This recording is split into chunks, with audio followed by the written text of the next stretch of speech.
Hi friends, আজকে good morning জানিয়ে ব্লগটি শুরু করছি। বাড়িতে যে মিডিলে গেছিলাম সেটারই একটা ব্লগ আমি তুলে রেখেছিলাম, সেটাই আপনাদের সঙ্গে শেয়ার করে নিচ্ছি। সকালে ঘুম থেকে উঠে গেছি, দেরি করেই উঠেছি কেননা পুজোতে ঘুরেছিলাম। সবাই ক্লান্ত হয়ে গেছিল, মোটামুটি 12টা 12:30 1টা পর্যন্ত ঘুরেছি। তাই দেরি করে উঠে এখন চা খেতে বসে পড়েছি সবাই মিলে। বাবুর চা খাওয়া হয়ে গেছে, আমি আর ভাগনা মিলে বসে পড়লাম চা খেতে। চা খেতে খেতেই গল্প করা যাক। অনেক কিছু গল্প করছিলাম, কিরকম হলো না হলো সবটাই। আর সবাইকে লিপি সিম্পল ব্লগে স্বাগত। তোমরা কেমন আছো? নিশ্চয়ই ভালো আছো। আমিও ভালো আছি। আর আজকে বলেছিলাম ছট পূজা সে মর্নিং এ না সরি ইভিনিং এ টা শেয়ার করব, কিন্তু সেটা আর দিলাম না। সেটা ভাবছি কাল পরশু দিয়ে দেবো। কারণ কালকে আবার সকালেরটা দিলাম, আর ভাবছি আজকে আর পরপর দেব না। ওই যে বলেছিলাম ডিলিট করতে হয়েছিল কপিরাইটের জন্য, সেটা ভাবছি একদিন পরেই আমি আপলোড করি।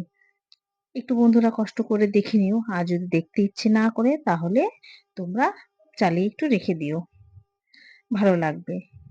আর তোমরা তো সবসময় পাশে আছোই জানি, তবুও কষ্ট করে একটু চালিয়ে দিও। একই ভিডিও বারবার দেখতে ভালো লাগবে না জানি, কিন্তু এই যে না জানলে যা হয়, কিছু জানি না বললামই, তাই এরকম পরিস্থিতি হয়েছে আমার। যাই হোক, সেটা যখন ছাড়বো হয়তো আরেকবার বলে দেব, তোমরা একটু কষ্ট করে দেখে নিও। চা খাওয়া আমার মোটামুটি কমপ্লিট হয়ে গেছে। আর এখানে বাজার থেকে অনেক কিছুই এসছে। মা বলছে ওগুলো একটু ধুয়ে রেখে দে। মাকে বলছি ঠিক আছে রেখে দাও, আমি ধুয়ে রেখে দিচ্ছি। বোনজামাইও এসছে, ও অনেক কিছু বাজার করে নিয়ে আসলো। আর এদিকে আমার বড় আসার কথা, তার জন্য কালকেও মাটন খেয়েছি। মনে হয় আজকেও মাটন নিয়ে এসছে। আগে স্নানটা সেরে নিই, তারপর গিয়ে কথা হবে। স্নান করে চলে আসলাম। স্নানটা করে এখন ফ্রেশ লাগছে, একটু সিঁদুর লাগিয়ে টিপ লাগিয়ে নিচ্ছি। এটা তো বাঙালিদের নিয়ম, আমাদের তো করতেই হবে।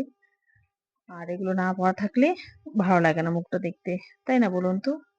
বিবাহিত স্ত্রীদের এটাই হচ্ছে অহংকার অলংকার, আমাদের সবচেয়ে বড় গয়না হচ্ছে এটাই। যাই হোক, এটা করিয়ে নিয়ে তারপর রান্নাঘরে চলে যাবো, দেখি কি কি বাজার নিয়ে এসছে। ওগুলো সব একটু গুছিয়ে দেবো, হাতে হাত লাগিয়ে দিলে ওদের একটু সুবিধা হবে। স্নান করে তারপর একটু কাপড়ও মেলতে হবে। যাই উপরে গিয়ে কাপড়টাও মেলে আসি, আর তাড়াতাড়ি শুকিয়ে যাবে।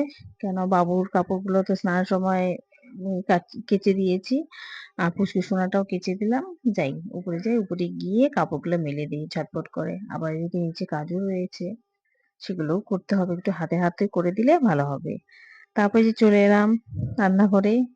এই যে দেখতেই পাচ্ছেন মাটন, আলু কেটে পেঁয়াজ কেটে রসুন আদা সব রয়েছে। দেখুন না কত রকম মাছ এনেছে, ওরা অনেক কিছু এনে রেখে দেয়।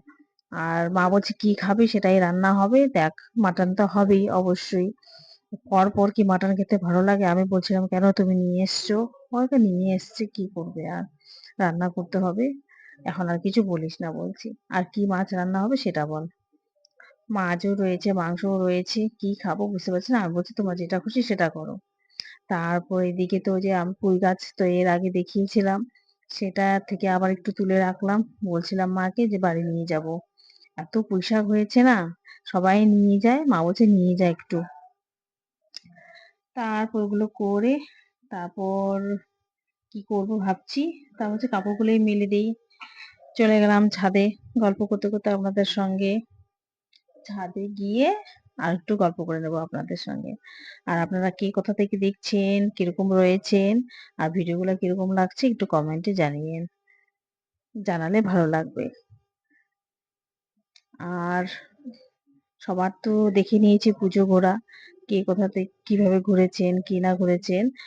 আর চলুন আমি এখন কাপড়গুলো মেলে দিই। অনেক না রৌদ্র উঠেছে, এত কটকটা রৌদ্র উঠেছে, মানে গরম দিনের মতো লাগছে। স্নান করে এসেছি, এই যে কাপড়গুলো ঝটপট করে মেলে দিচ্ছি। মেলে দিয়ে এখন আবার নিচে যাব, ওদেরটা একটু যদি হেল্প করে দিই তাহলে ভালো হবে, কাজটাও এগিয়ে যাবে। ওরাও সারা রাত এভাবে আমার একসাথে আমরা ঘুরেছি, কারো আর চলছে না। দুপুরবেলা একটু ঘুমোলে ভালো লাগবে।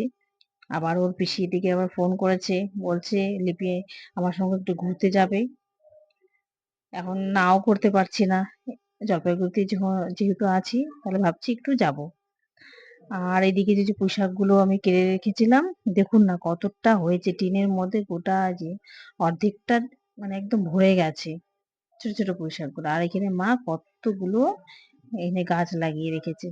এই ভেন্ডি গাছটা না অনেক পুরনো, পুরনো বলতে এটা নতুন গাছ, কিন্তু এর চারাটা মা যেখানে চাকরি করতো তখনই লাগিয়েছিল, ওই বীজটাই এনে ফেলে দিয়েছে। এটা কি জাতের জানি না, কিন্তু খুব ভালো ফলন হয়, সারা বছর ভেন্ডি হয়।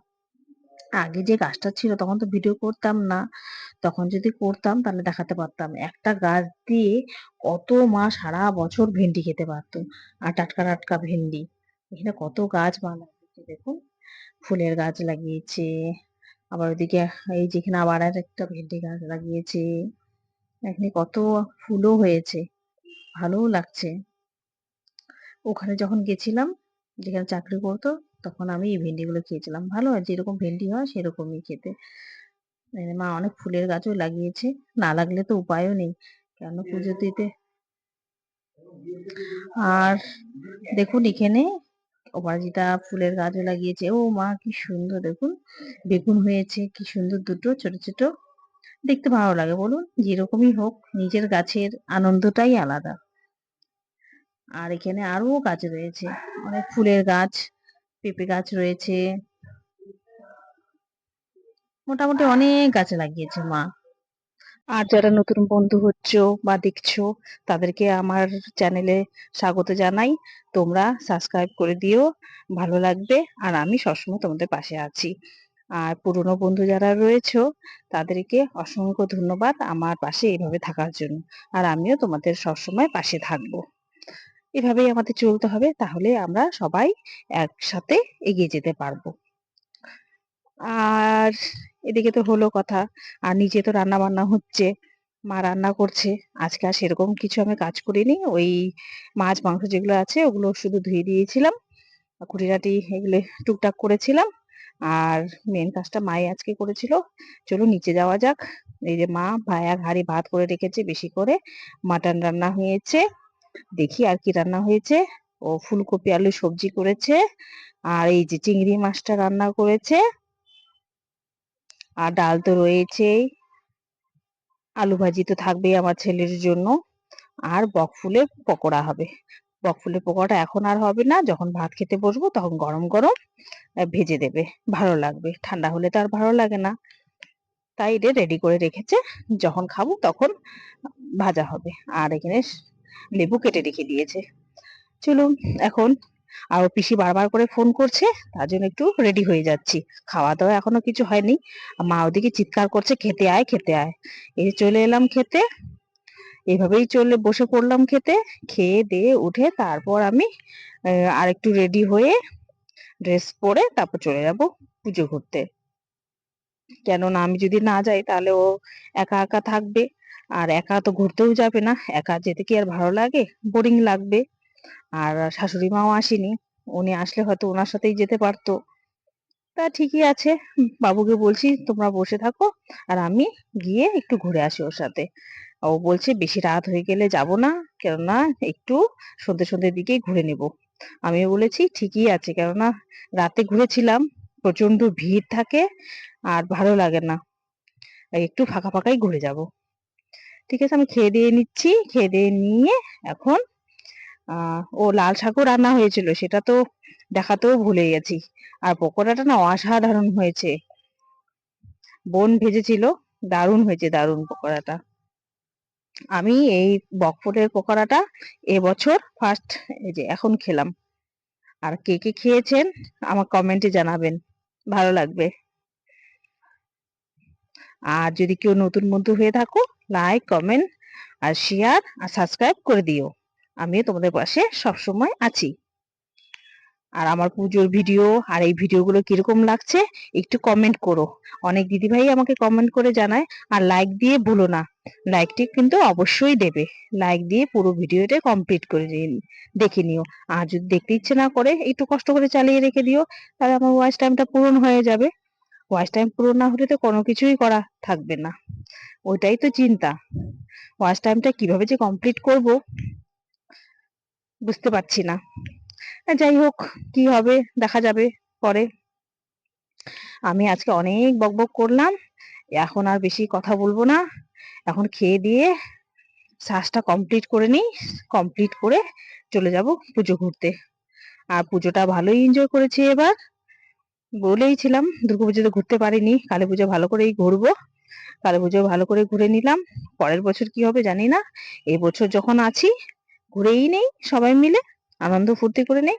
পরের বছর দেখতে পাবো কি না পাবো কেউ তো গ্যারান্টি সহকারে বলতে পারছি না। এখানে আর ভিডিওটা বেশি লং করছি না, এখানেই শেষ করছি। Tata, bye bye. Thank you for watching.